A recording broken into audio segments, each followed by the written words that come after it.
It's episode 606 of the Locked On Texas Rangers podcast. On today's show, I'm talking about an extra innings loss the Rangers had that dropped them below 500, the best start of Jon Gray's very short Rangers tenure, and a logjam at first base / DH that the Rangers have a pretty good problem to deal with. All that and more on this episode of Locked On Rangers. Let's get into it.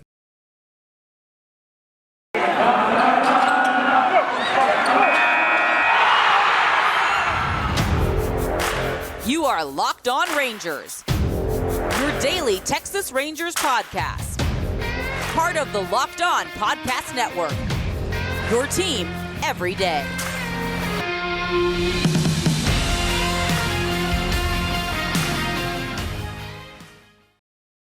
You are Locked On the Texas Rangers. I'm your host, Bryce Patrick, a 12 year, however many year cripplingly addicted Texas Rangers fan, host for all 4 seasons of this Locked On Texas Rangers podcast. It is Thursday, June 2nd. Your Rangers are 24-25, sitting in third place yet again in the American League West. Thank y'all so much for making Locked On Rangers your first listen every single day. If you're not already, go ahead and follow me on Twitter at Bryce Patrick. You can follow the show at Locked On Rangers and subscribe on YouTube, where the best way you can help is to comment anything below. Comment, I am disappointed in the Corey Kluber trade. Comment, Eli White made an amazing catch and I'm still not over it days later. Or you can comment, Sam Huff can hit a home run to the moon, because I'm pretty darn sure he can, because he did.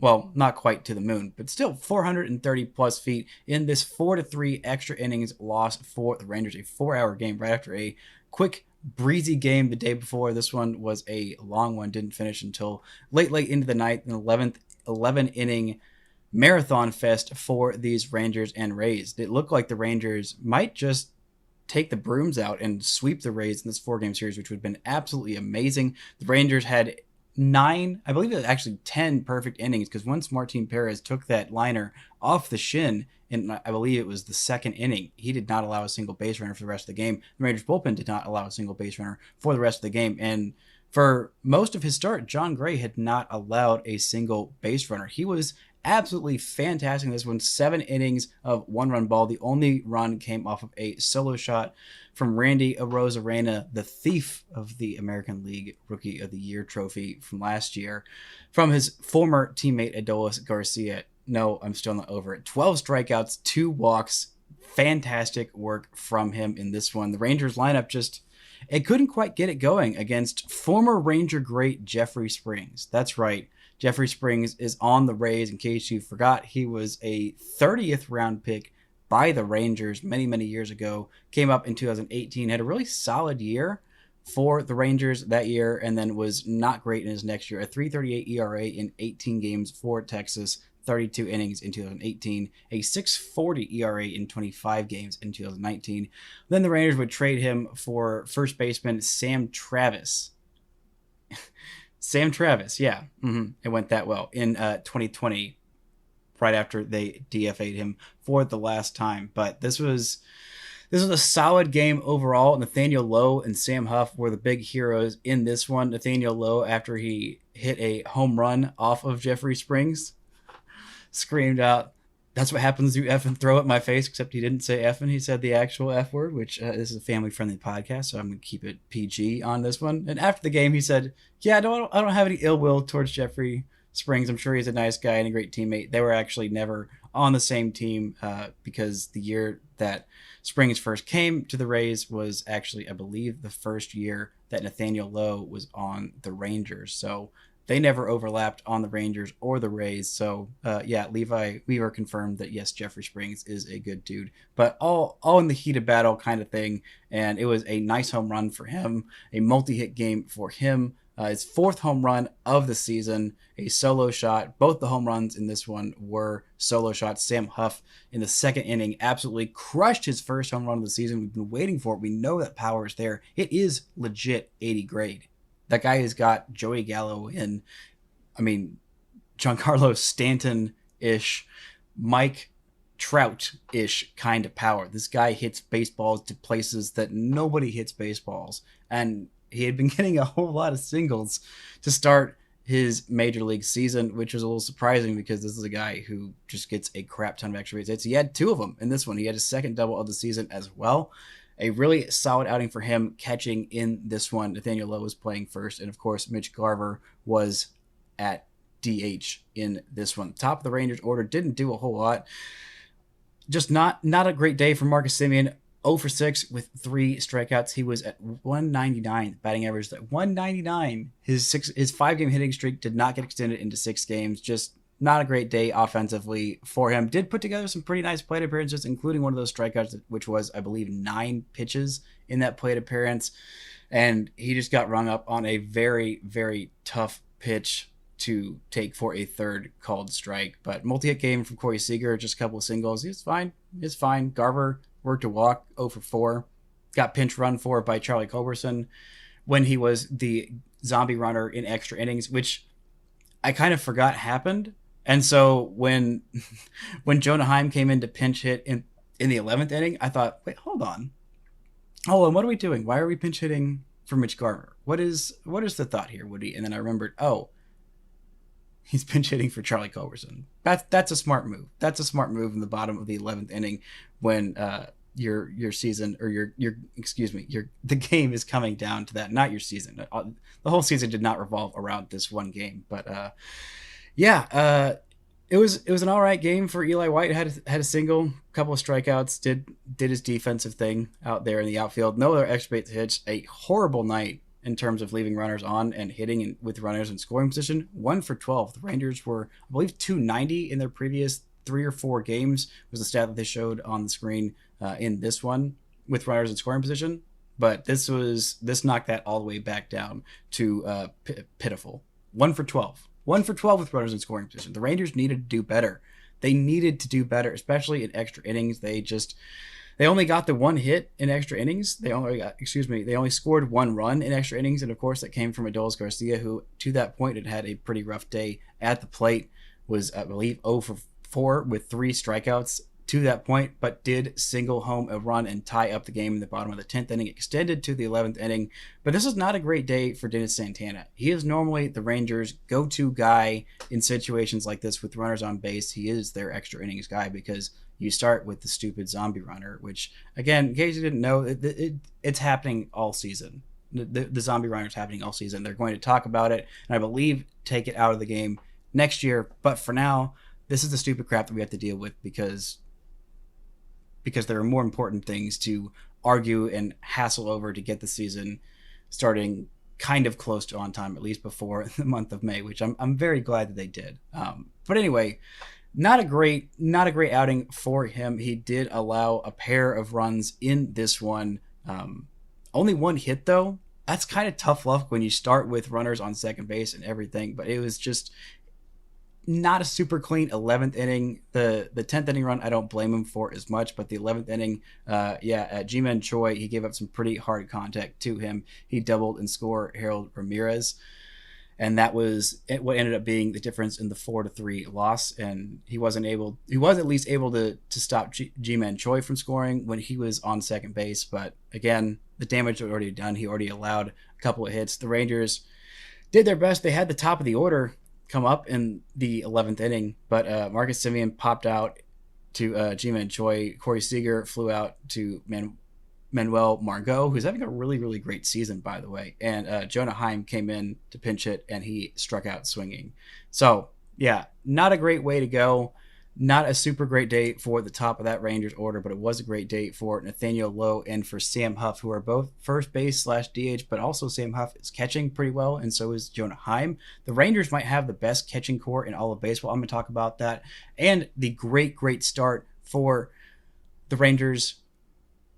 Maybe ace towards the end of the season in Jon Gray. But first, I want to tell y'all about Rock Auto. This episode is brought to you by Rock Auto. With the ever-increasing number of makes and models, it's not impossible for your local chain auto parts store to stock all the parts you need, or to endure often pointless or seemingly intimidating questioning and wait while the person behind the counter orders parts on their computer due to the only brand that their warehouse happens to carry. You have computers with access to rockauto.com at home and in your pocket. You can save money and time when using rockauto.com. Why do you spend up to 30, 50, even 100% more for the same parts from a chain store or a car dealership? Rock Auto is a family business serving do-it-yourselfers for over 20 years, and they've got reliably low prices that are the same for everybody. Go explore their easy-to-use website today. Find the solution to your auto part needs. Go to rockauto.com right now. See all the parts available for your car or truck. Right, Locked On in their How'd You Hear About Us box so they know we sent you. Amazing selection, reliably low prices, all the parts that your car will ever need at rockauto.com. We have an important favor to ask y'all. We're putting together a listener survey so we can learn more about listeners like you and make your favorite Locked On podcast even better. This is your opportunity to tell us what you like and don't like about Locked On Podcasts. Go to lockedonpodcast.com/survey right now to get started. It won't take very long, and everyone that completes the survey can qualify for a chance to win one of 10 $100 Ticketmaster gift cards. To take our audience survey, go to lockedonpodcast.com/survey. Thanks for your help. So, how badly needed was that Jon Gray start? Well, it was very badly needed. It was extremely badly needed. He has not had a great start to his Rangers tenure. He had 2 IL stints in his first 2 starts for the Rangers, which even in those starts did not go super well. He had not had an outing where he had gone more than 6 innings in this season. This is his first outing of the season. His last 2, he did go at least 6 innings. And so as of late, he has been much better in terms of going deep into games. But his last start against Oakland was just not great. It was not good enough against a team that the Rangers have been dominating that entire series. 6 innings, 5 runs, 5 hits, 3 walks. Just was not good enough for the Rangers in that one. Before that, he had a really solid start against the Astros, which at that point was his best start of the season. Only 2 runs allowed in 6 innings against the Astros in Houston. That was enough for the Rangers to be in that game and probably should have won that game, but they ended up losing, just like they did most of those games in Houston where they probably should have won. But this was his best start of the season by far. Best start as a Texas Ranger, the first double-digit strikeout game for any Ranger starter.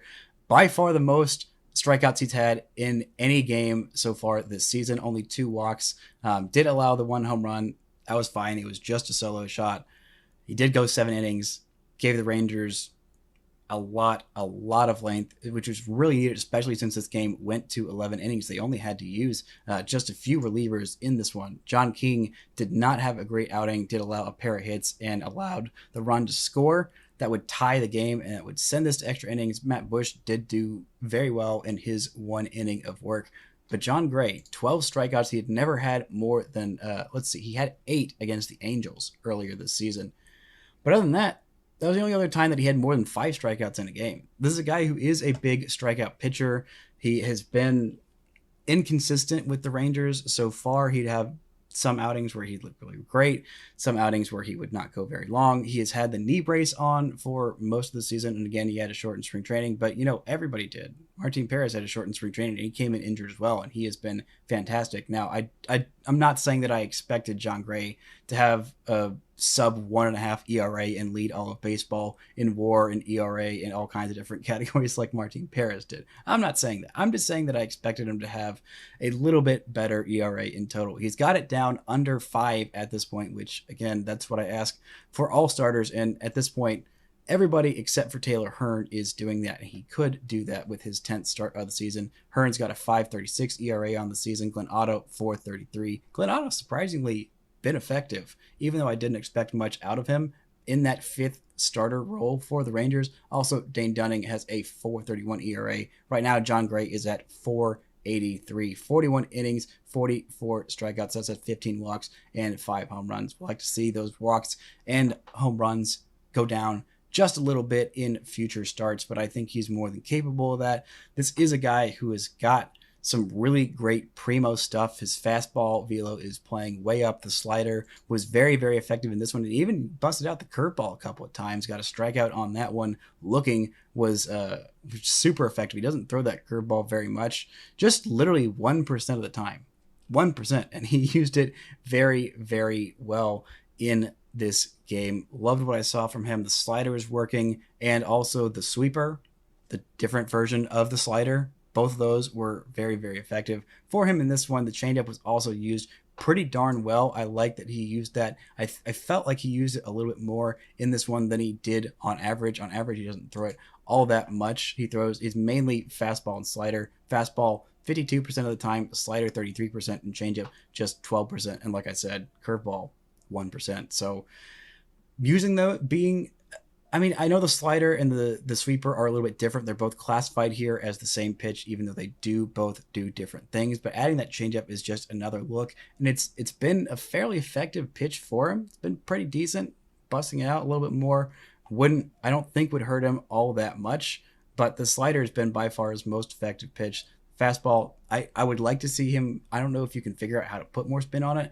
The velo is up, very, very good. But he's using a four-seamer, and he is in the bottom 10 percentile of fastball spin rate. That is not great. That is not how you get deception on that. But if you compare that with the changeup and slider and sweeper effectively, then you can get away with not having as much spin on your fastball. But again, I don't know how you improve that. But if he can, I would really like to see him do that, because I think that would make him much, much more effective as a starting pitcher and live up to more of that number one role that the Rangers signed him to be. Maybe they signed him to be that, envisioning, all right, maybe one of him or Martin Perez is going to work out, and like we've done with other pitchers, if he can continue to do stuff like this, if he's finally feeling healthy and feeling like himself and not having blisters and knee issues and knee braces and whatever, if we can see more of this type of Jon Gray, that's what the Rangers were banking on. That is absolutely a top of the rotation kind of guy. This is one of those starts that shows what he is capable of when he is hitting in all cylinders. And this is not some scrub team that he's doing this against. This is against one of the best teams in the American League, a team that has been to the World Series, that had, I believe, the best record in the American League last year. A very, very good team with a much improved lineup even from last year. They were boasting very much about that. I mean, this is a solid team from top to bottom, and they had to pull out all their big guns in this one. This was the best start of Jeffrey Springs' career. Of course, it came against his former team. That just seems kind of freaking fitting. All his runs came off of the 2 solo home runs by Huff and Lowe. Struck out 7, which was a career high, went 5 innings.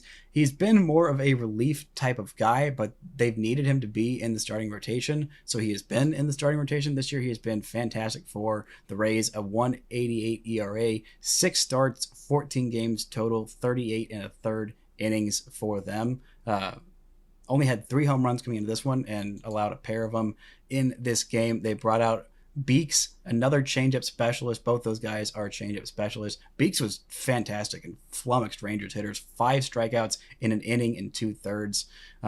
Really, really effective there. They also brought out Brooks Raley, who is from Evaldi and also a former Astro. So yeah, they also brought out basically all of their big guns in this one. They did not leave any bullets in the chamber. The Rangers had shut them out in the last game, and they'd shut them out for most of this game, at least the first 6 innings in this one. I believe they had something around 18 straight scoreless innings against this Rays lineup, and they knew it. I mean, the Rays didn't do very well with runners in scoring position either. Offensively, 2 for 13 day for them. Not a great offensive day, but they brought out their closer, Fireisen. They brought out Poche, they brought out Weisler, they brought out Adam. This was the big guns that they brought out. They left nothing in the chamber. So hopefully the Rangers in this afternoon game can get some revenge on the former Colleyville Heritage pitcher Corey Kluber for his no-hitter and for the trade that was not his fault, but still I'm going to blame him anyway. Coming up, I'm going to talk a little bit about the logjam / good problem the Rangers have at first base / DH. But first, I want to tell y'all about Blue Nile. Whether you're ready to pop the question or you're celebrating a milestone moment, find jewelry as unique as her with the modern convenience of online shopping at BlueNile.com. Blue Nile has simple online tools that let you choose the diamond shape, size, and clarity, as well as the setting style. Blue Nile's bench jewelers will then handcraft her perfect engagement ring, and each ring is one of a kind. Looking for fine jewelry but having trouble choosing? Blue Nile has jewelry experts on hand 24/7, available via phone or chat to help. You can find a memorable gift at every single budget. Make your moment sparkle with jewelry from BlueNile.com, and Locked On Sports listeners get $50 off purchases of $500 or more. This podcast exclusive includes engagement. Use code Locked On. That's code Locked On. Plus, every order is insured, ships free, and arrives in discreet packaging that won't give away what's inside. Shop stress-free and find your forever piece. Go to BlueNile.com today. Now, the Rangers have a good problem right now. They have a really good problem. They have too many good hitters. And that is not a problem that I thought that I'd be saying about a month ago. In April, this lineup was dreadful. It was a real problem, and first base / DH was a real problem. They had Willie Calhoun, who was not performing up to expectations. They had Nathaniel Lowe, who was very much not performing to expectations. Sam Huff was not quite up, but they did have catcher, and those catchers were pretty much performing about where they expected him to. Garver didn't have the best start to the season. He was all right, but Heim has been crushing it from the freaking start. And at this point, they've got 4 really good hitters for the DH / first base / catcher role. And all of them are performing really well at this point. Nathaniel Lowe, over his last 15 games, has been crushing it. He has been absolutely crushing it. 52 plate appearances at that point, 3 home runs, 5 walks, slash line of 308, 368, and 538. In his last 7, he's been even better. 2 home runs in his last 7 games, 2 walks, 333 on base, 379, and slugging 667. That is the kind of production that you want from your offense first baseman. That is what will keep you in the lineup. And it's not like his splits are, okay, well, this guy can only hit against lefty, or it can only hit against righties. It's been kind of the opposite. He's been hitting very well against left-handed pitching so far this year. In 53 plate appearances against lefties, he's got a pair of home runs, slugging 520, OPS of 841. Against righties, he has not been doing as well. 123 plate appearances there, does have the same number of home runs in like more than double the same amount of plate appearances, has an on base of 317, slugging just 319. That's an OPS of 636, which is 150-ish, 145 points lower than he's hitting against lefties. So nice to see him hit against lefties. Would also like to see him mash some righties. But okay, well, you got a right-handed hitter who's playing a little bit of first base in Sam Huff. Surely he's doing better against lefties than righties as well. Nope, he's also got opposite splits as to what you would think. In 27 plate appearances against righties, he got an OPS of 982. Against lefties in 19 plate appearances. So again, all very small sample size for Sam Huff. He's got an OPS of 816. Still doing very well. Much higher OPS now with that game, with his first home run and his second double of the season. So for the season, Huff's been fantastic. 14 games, 46 plate appearances, OPS of 913. That is fantastic. That's what you're loving to see. But again, the same concern that I had about him is still there. He doesn't walk a whole lot. Would like to see him walk more than 2 times in nearly 50 plate appearances. Really would like to see that number come up. Would really like to, especially with 12 strikeouts in 46 plate appearances. So strikeout rates come down just a little bit. It was pretty darn high. It was around like 36-40%, which is not great, but is livable when you've got an OPS around 900, which is about what he's got. He's also catching and doing a fairly good job at that.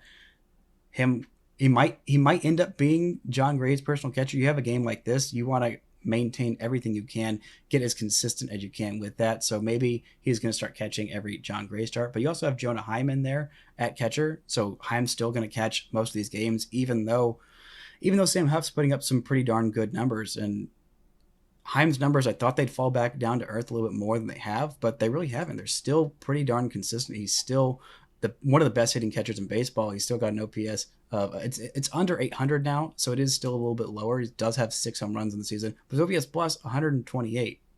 That's really darn good. And the Rangers catching tandem is fantastic. And since he's come back off the IL, Mitch Garver has also been on a freaking tear as the Rangers DH. Not a super great game in this one, but still over the last 7 games, he's been doing much better. He's slugging 741 over his last 7 games with an on base of 355. And a batting average of 296. He's also slugging over 575 in his last 15 games. 4 home runs in the last 15 games, 3 home runs in his last 7 games. The guy has been absolutely on fire, and you have got to keep his bat in there in the lineup. But again, all 3 of these guys have been crushing it lately, and you kind of have a good problem at this point as to what to do. Maybe you want to see Sam Huff catch a little bit more, take a little bit more of the burden off of Jonah Heim, who has been struggling a little bit as of lately, as like compared to his ridiculously high standards that he set for the beginning of the season. In the last 7 games, he's slugging just 292. So maybe you want to take a little bit of a break off of him. His last 15 games, he's got an on base of 269, which isn't super great. In his last 30, he's got an on base of 314. That's not ideal. On the season, his on base, instead of being in the 360s, 380s, where it was earlier this season, it is down to 328. He's slugging 464.